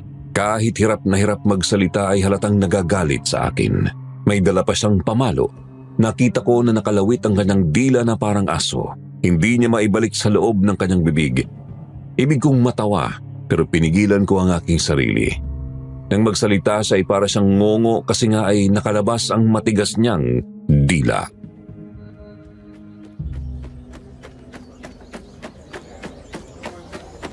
Ikaw na walang hiya ka. Ikaw ay kagagawang hiya ako ng ganito. Wala akong alam sa sinasabi niyo, Aling Dolores. Kahit naman sobra ang ginagawa niyo sa akin panglalait at ginagawa niyo pa ako ng masamang kwento, ay hindi ko magagawa yan sa inyo. Delentado nga. Aming ngawing ka nga. Ingaw kang may kangangawan ning ito. Kung ako sa inyo, manahimik na lang kayo.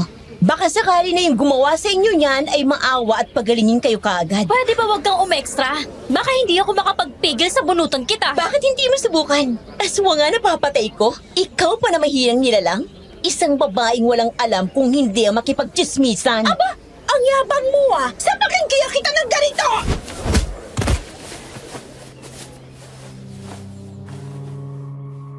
Biglang sumugod si Erlinda at akmang sasampalin si Neneng. Pero mabilis si Neneng, kaagad niyang sinuntok si Erlinda. Tinamaan sa pangakay at tulog ito nang bumagsak sa harapan ni na Vivian at Aling Dolores. Sa takot ng mag-ina ay kaagad na umalis. Binuhat naman ng ilang kalalakihan si Vivian. Kami naman ni na Kapitan Ambo ay pumunta na sa bahay ko.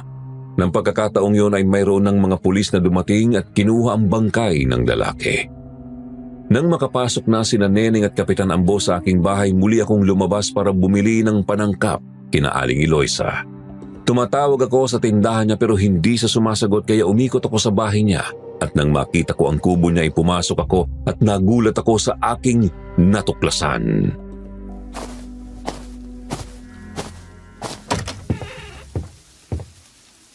Aling Eloisa, bakit meron kayong manikang basahan, karayom at kandilang itim? Meron din kayong itim na aklat. Ibig sabihin, kayo ay isang mangkukulam? Oo, Gardo. Isa nga akong mangkukulam. Ako ang nagpaparusa sa mga taong umaapi sa iyo mula pa sa iyong pagkabata. Ako ang lihim na tumutulong sa iyo. Lahat ng nag-iisip sa iyo ng masama, kinukulam ko. Pero bakit po? Bakit lihim niyo ko tinutulungan? Ano pong dahilan? Ang hindi alam ng lahat, ang iyong amay ang aking anak. Nabuntis niya ang iyong nanay. Bago pa sila naikasalay na disgrasya ang aking anak. Kaya ang ina mo ay sobrang nalungkot. Namatay naman siya nang ipinanganak ka. Kaya ang lolo mo na lang ang nagpalaki sa iyo. Pero bakit hindi kayo nagpakilala kaagad? Kaya pala nagtataka ako. Lahat ng tao dito ay masama ang tingin sa akin. Kayo lang ang bukod tanging nakikitungo sa akin ng maayos. Lola ko pa pala kayo. Tawarin mo ako, Apo. Natakot din kasi ako na makaaway ko ang mga tao dito. Kaya lihim na lang kitang tinutulungan sa pamamagitan ng pangungulam sa mga taong nagbabalak ng masama sa iyo. Pero masama pong ginagawa ninyo. Kayo ba ang may gawa nun kay Aling Dolores? Oo, kasi sobra ng ginagawa nila sa iyo. Pero ang tungkol sa kanyang anak na dalaga, wala akong alam doon. Kung ganon, ay ibang dahilan kaya nakatulog si Cecilia at hanggang ngayon ay hindi pa nagigising. Oo, Apo. Wala akong kinalaman doon. Pwede po bang patawarin niyo na si Aling Dolores? Gusto kong puntahan sila at alamin na nangyari kay Cecilia. Sige, Apo. Pumunta ka sa kanila. Sampalin mo si Dolores para maalis ang litwal na inilagay ko sa dila niya. Salamat po, Lola Eloisa. Pakiusap po. Huwag na lang natin ipailam kahit kanino ang bagay na ito. Pati ang ating relasyon para wala nang gaanong magtanong pa sa inyo. At pakiusap po, itigil niyo na ito. Baka minsan ay may makaharap kayo na mas malakas na albularyo at mapahamak po kayo.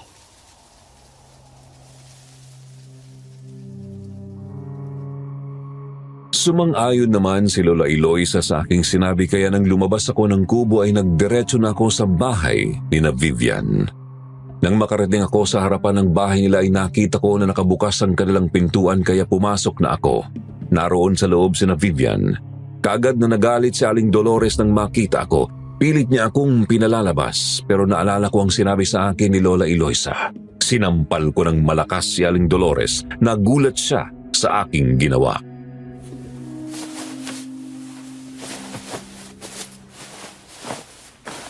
Walang hiya ka talaga! Bastos at walang mundo ka! Pumasok ka pa dito na walang pahintulot! Maayos na uli ang pagsasalitaan niyo, Aling Dolores. Kung hindi lang ako naawa sa inyo, hindi kita gagamutin. Kinabot mo ako? Oo nga, nakakapagsalita na ako ng maayos.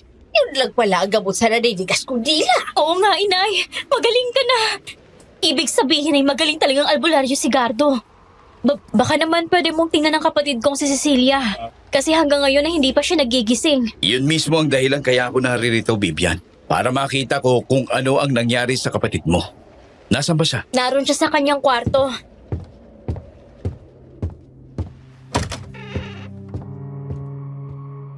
Nang ituro ni Vivian ang kwarto ni Cecilia ay kaagad akong pumasok roon. Nakita ko siya na natutulog ng mahimbing. Kaagad kong hinawakan ang kanyang pulso. Wala akong maramdamang pintig doon. Nang itapat ko sa bibig niya ang aking kamay ay hindi ko rin maramdaman ang init ng kanyang hininga. Kaya idinikit ko na ang tenga ko sa kanyang dibdib. Hindi ko rin naramdaman ang tibok ng kanyang puso. Nang buklatin ko ang kanyang mga mata ay maitim na katas ang lumabas doon sa halip na luha. Dahil doon ay kinutuban na ako na hindi na nga iyon si Cecilia. Kaya binuhat ko na siya.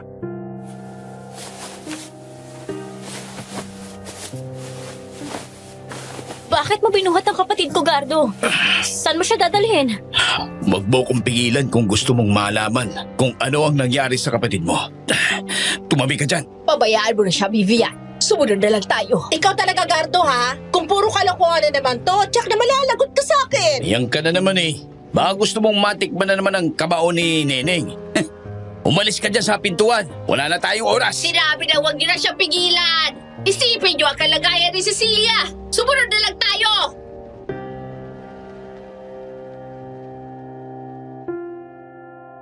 Wala na ngang nagawa sina Vivian at Erlinda para pigilan ako. Nang makalabas ako ng bahay nila ay pinasan ko na si Cecilia. Habang naglalakad ako patungo sa dagat ay gumawa muli ng eksena si Vivian para makakuha ng atensyon sa mga taong nadadaanan namin. Kaya naman ang lahat ay sumunod na rin sa amin. Nang mapadaan ako sa tapat ng bahay ko ay saglit akong tumigil nang makita kong nakatingin sina Neneng at Kapitan Nambo. Nang senyasan ko sila, sumunod na rin sila sa akin. Pagdating sa dalampasigan, kaagad kong inihagis sa dagat si Cecilia.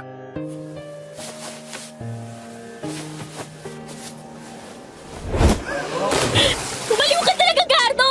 Bakit mo inihagis sa tubig ang kapatid ko? Kung galit ka sa amin, huwag mo na siyang idamay! Sinasabi ko na nga ba hindi ka gagawa ng maganda. Tumahimik kayong dalawa. Tingnan niyo kung ano ang nangyari kay Cecilia. Naging puno ng saging si Cecilia.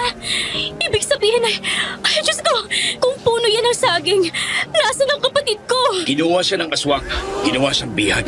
Yan ang ipinalit niya para mapaniwala kayong kasama niyo pa siya. Kung hindi siya kaagad maililigtas, ay makakaranas siya ng maraming paghihirap bago siya mamatay. Anong ibig mong sabihin, Gardo? Buhay pa ba hanggang sa ngayon ang anak ko? Opo, buhay pa po siya. Dahil ang aswang na bumihag sa kanya ay uunti-untiin ang pagsipsip sa kanyang dugo. Hanggang sa tuluyan na siyang manghina. At kapag siya ay namatay, saka na nilang kakainin ang laman loob ni Cecilia. Pero may ilang kaso naman na kaya sila dinudukot ng mga aswang para gawing asawa.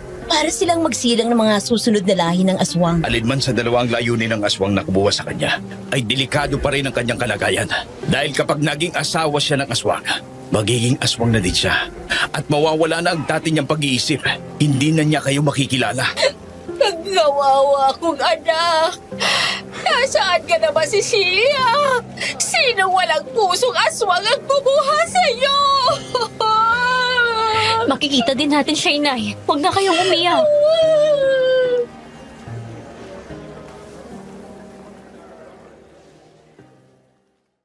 Napabuntong hininga na lang ako saka ako umalis doon. Iniwanan ko na sina Aling Dolores habang nag-iiyakan sila. Umuwi ako sa aking bahay. Kasunod ko na sina Neneng at Kapitan Nambo. Nagluto na kami ni Neneng ng pananghalian namin. Ilang oras din ang nakalipas bago kami nakapagluto ng kanin at ulam, tapang kalabaw at kambing.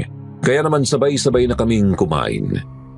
Maya-maya lang ay narinig naming umingit ang pintuan ng bahay. Parang may pumasok doon. Nang tingnan ko ay si Vivian pala ang dumating. Bigla siyang lumuhod sa harapan ko.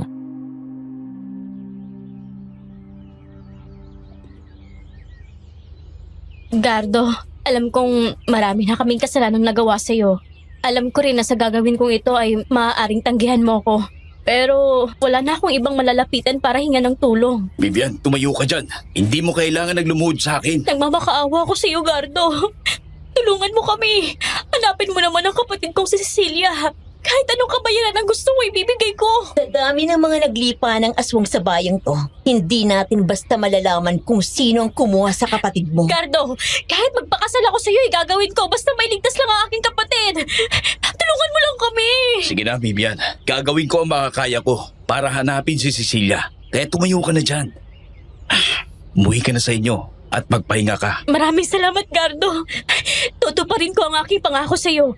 Kapag naibalik mo sa amin ang kapatid ko, aalis na ako.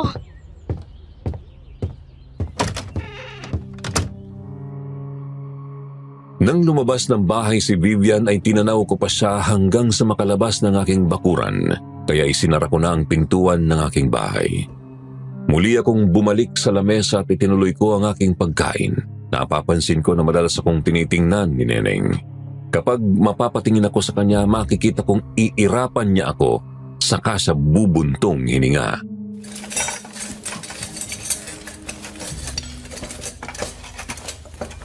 Meron ka bang problema, Neneng? Magandang alok niya sa iyo, Gardo. Handa siyang magpakasal sa iyo kapag naibalik mo sa kanilang kapatid mo. Maganda siya. Swerte ka kung mapapangasawa mo siya. Sus, maniwala ka namang gagawin niya yun. Alam mo, mula pagkabata magkaaway na kami nun. Ginagawa niya lang yun dahil sa kanyang kapatid. Kung hindi nga dahil sa inyo ni Kapitan Ambo, baka hanggang ngayon hindi siya maniniwalang manunugis ako ng aswang. Pero paano kung tumupad siya sa mga binitiwan niyang pangako? Anong gagawin mo? O hindi ko alam. Ayokong umasa, Neneng. Lalo pa nga't hindi naman natin alam kung magagawa nga nating maibalik ang kapatid niya. Huwag mo nang isipin ang mga bagay na yun. Ako na ang bahala doon.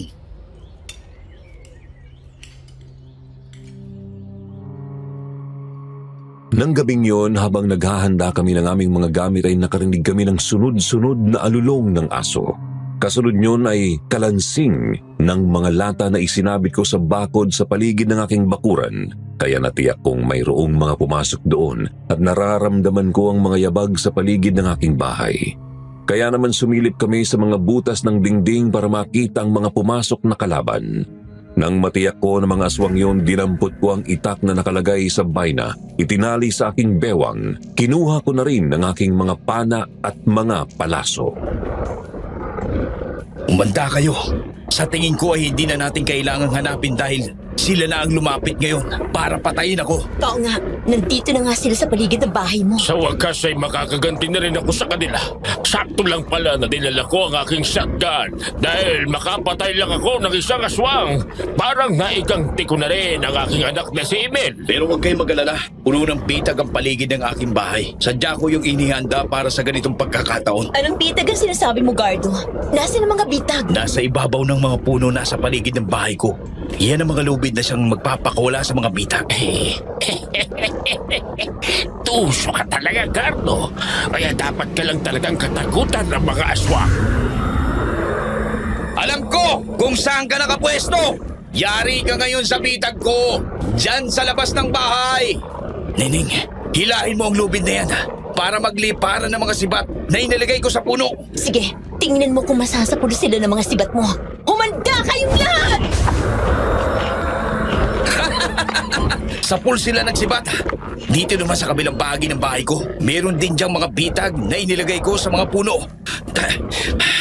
Silipin niyo mga butas ng dingding, Kapitan Ambo. May anino akong nakita na dumaan dito. Papunta sa bahagi niyan, Gardo. Nakita ko na siya. Humanda ka ngayon. Mamamatay ka! Sapul na naman siya ng bitag ko. Oo nga. Nasilip ko dito sa butas. Natamaan siya ng sibat na buho. Oras na para lumabas tayo at harapin sila ng sabayan. Mga sugatan na rin sila, Gardo. Sige, tayo na. Mag-iingat tayong lahat.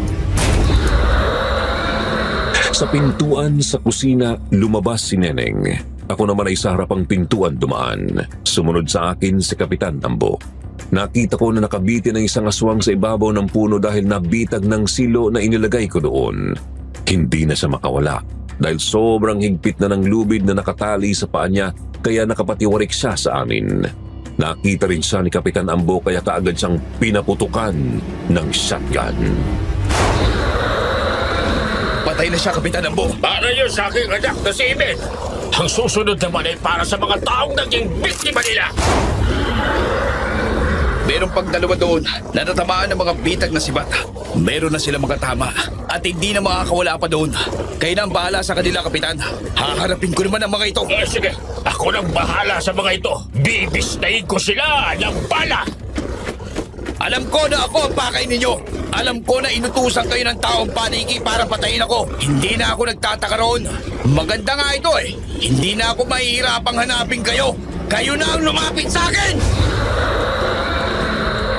Dalawang aswang ang lumabas mula sa likuran ng malaking puno, kaya sinindihan ko na ang palaso ng pana ko at kaagad yung nag-apoy dahil sa gasolina. Isa sa mga aswang ang nasapul sa dibdib ng bitiwan ko yun. Kaagad na nagliyab ang katawan ng aswang. Pinilit pa niyang alisin ang palaso sa kanyang dibdib pero dahil may sima ang palaso, lumikha yun ng malaking sugat sa dibdib niya. Paluhod siyang bumagsak habang ang isa ay nakalapit sa akin kaya hinugot ko ang itak sa bayna at yun ang ginamit ko para labanan siya. Maliksi ang aswang kaya naiwasan ang pagtaga ko. Tapos ay kinalmot niya ako pero isinalag ko ang aking pana. Dahil doon ay nabitiwan ko yun. Kinuha ko ang palaso at sinindihan ang telang nakabalot doon. Magaling ka, ha? Sige, tignan natin ang tibay mo sa apoy. Uy, bakit parang bigla kang napatras? Takot ka bang masunog, ha? Halika! Lumapit ka dito nang gawin kitang litsyong aso! Gardo, ikaw na bahala dito. Pupunta ko si Neneng sa likuran ng bahay. Baka kung anong nangyari sa kanya. Sige po, Kapitan Ambo. Nang umalis na si Kapitan Ambo ay kaagad na sumugod ang aswang. Muli niya akong dinamba kaya nagpambuno kami. Umaangil siya sa galit. Pilit niya akong kinakagat pero ang isa kong kamay ay nakahawak sa leeg niya kaya hindi niya ako makagat. Ang matatalas niyang kuko ang ginamit niya para kalmutin ako. Ramdam ko ang mga sugat na likha ng matalas niyang kuko sa aking braso at dibdib kaya nang magkaroon ako ng pagkakataon, itinusok ko sa tagiliran niya ang palaso na nag-aapoy. Dahil doon ay napaigtad siya at lumayo sa akin. Yun naman ang pagkakataong sinamantala ko nang makabangon. Dinampot ko ang itak at yun ang ginamit ko para pugutin ang ulo niya. Hindi dapat mabuhay ang mga nilalang na kagaya ninyo. Magsama-sama kayo sa impyerno! Hindi ka magkakatakas sa amin, hangal! Neneng, ayos ka lang ba? Oo, Gardo. Ayos lang ako. Ikaw nga, may mga bago ka nila sugat. Mababaw lang naman ang mga ito. Wala na bang mga aswang? Meron pang isa, Gardo. Ayun, sugat na rin siya. Nakalaban ni Neneng kanina.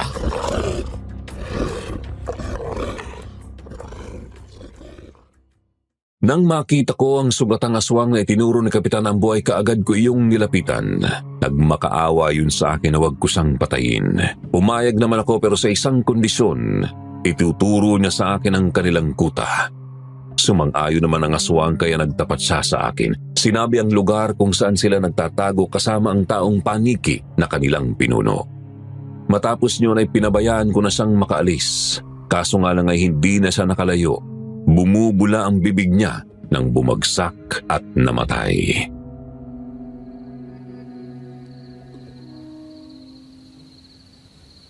May mga laso ng karayom na ginagamit ko, Gardo. Sa una, akala lang nila ay simpleng sandata ito, kaya baliwala sa kanila. Pero kapag kumalat na ang lason sa kanilang katawan, doon nila malalaman na malapit na palang kanilang kamatayan. Mabuti na lang at nakapagtapat siya kung saan lugar nila. Sasama ba kayo sa akin para salakayin ang kuta ng taong paniki? Oo naman, sasama ako para matapos ng kasamaan niya. Kung nasan ka, doon ako, Gardo. Sasama din ako sa inyo. Lola Eloisa, dito na lang kayo. Malayo ang lugar na yun. Mahihirapan kayo tsaka isa pa delikado ang pupuntahan namin. Laban yun. Gising na ang mga tao sa baryong ito, Gardo. Ngayong nalalaman nila na handa kang ibuwis ang buhay mo para sa kanila. Oras na para bumawi naman sila sa iyo. Handa kaming samahan ka kahit saang labanan. Maraming salamat po sa inyong lahat. Dito lang kami, Gardo. Pero ipagdarasal namin ang kaligtasan nyo. Sana rin ay makita nyo doon ang kapatid ko. Maraming salamat, Vivian. Mga kasama, kung sasama kayo sa amin, magdala kayo ng mga armas na magagamit ninyo panlaban sa mga aswang, itak, sibat na buho, at mga gasolinang pansunog sa kanila.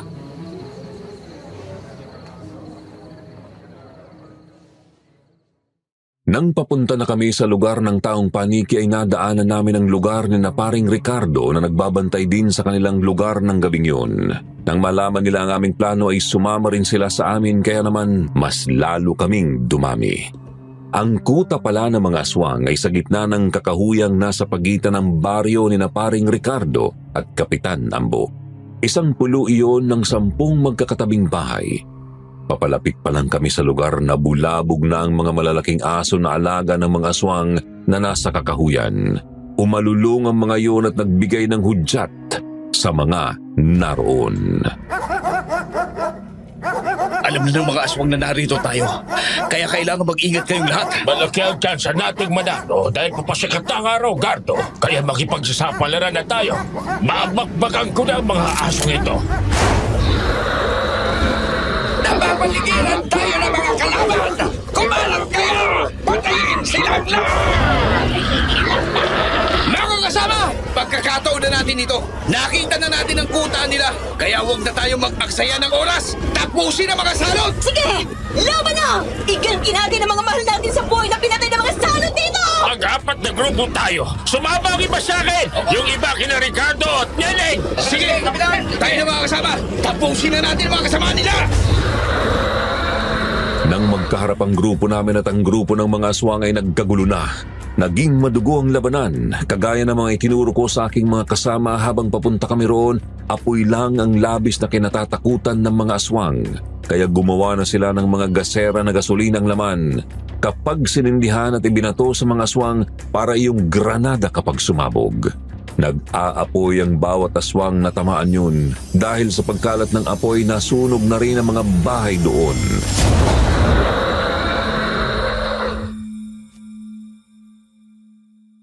Pero kagaya ng madalas na nangyayari sa madugong labanan, marami din sa mga kasamahan ko ang nasugatan at ang iba ay napatay ng aswang. Pero ang mas nakakagulat ay ang makita naming buhay ang taong inakala naming patay. Nasa loob ng kulungan sina Emil, Cecilia at ang iba pang babae.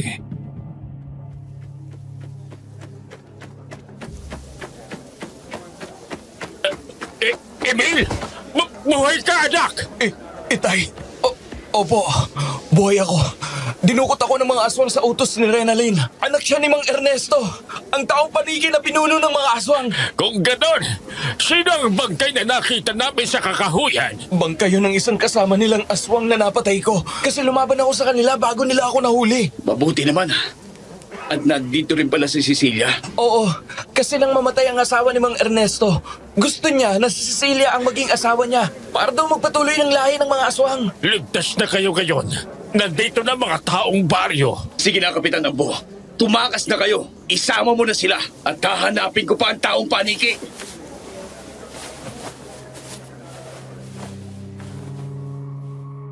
Pinakawalan na nga ni Kapitan Ambo ang mga bihag at umalis na sila roon. Ako naman ay hinanap ang taong paniki.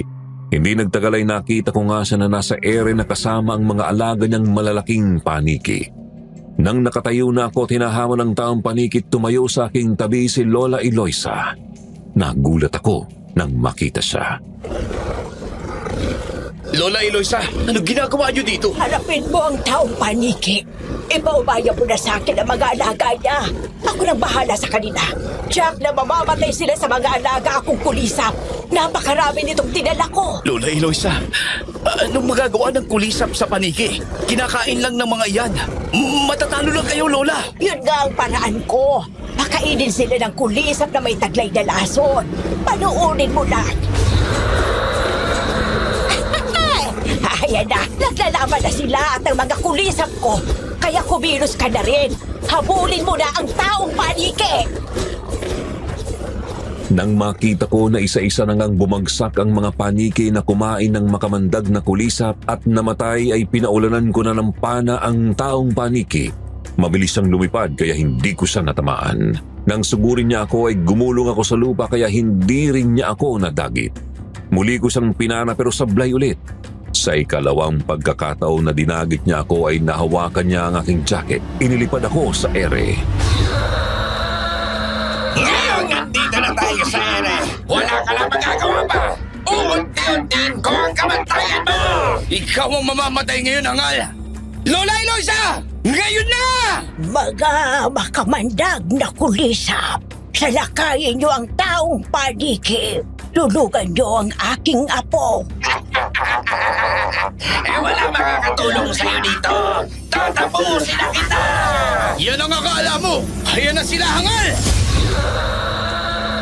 Nagulat ang taong paniki nang salakayin siya ng daan-daang mga kulisap.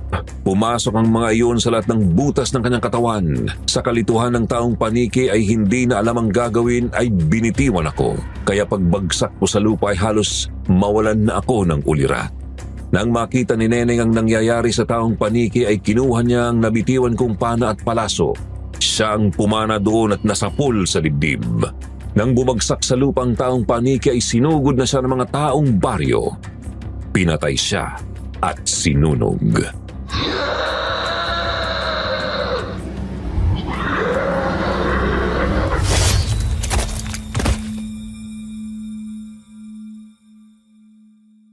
Gardo, gumising ka. Ayos ka lang ba? Gardo, huwag mo naman ako iwanan. Ayoko mag-isa. Gardo, apo! Bakit kayon ka pa nawala kung kailan tapos na ang gulo? Kaya nga po, kung kailan mahal ko na rin ang taong to, tsaka pa ako iniwan. Kung kailan natuto na ako magmahal, tsaka pa ako nasaktan. Totoo bang sinabi mo, Neneng? Wala nang bawian yan, ha? Oo, mahal na kita, Gardo. Kaya lang, pakakasalan ka daw ni Vivian kapag nailigtas mo ang kapatid niya. Hindi ko tatanggapin yun. Dahil ayokong pakasal sa babaeng napipilitan lang akong mahalin. Mas gusto ko yung babaeng malakas at matapag pero mapagmahal na kagaya mo.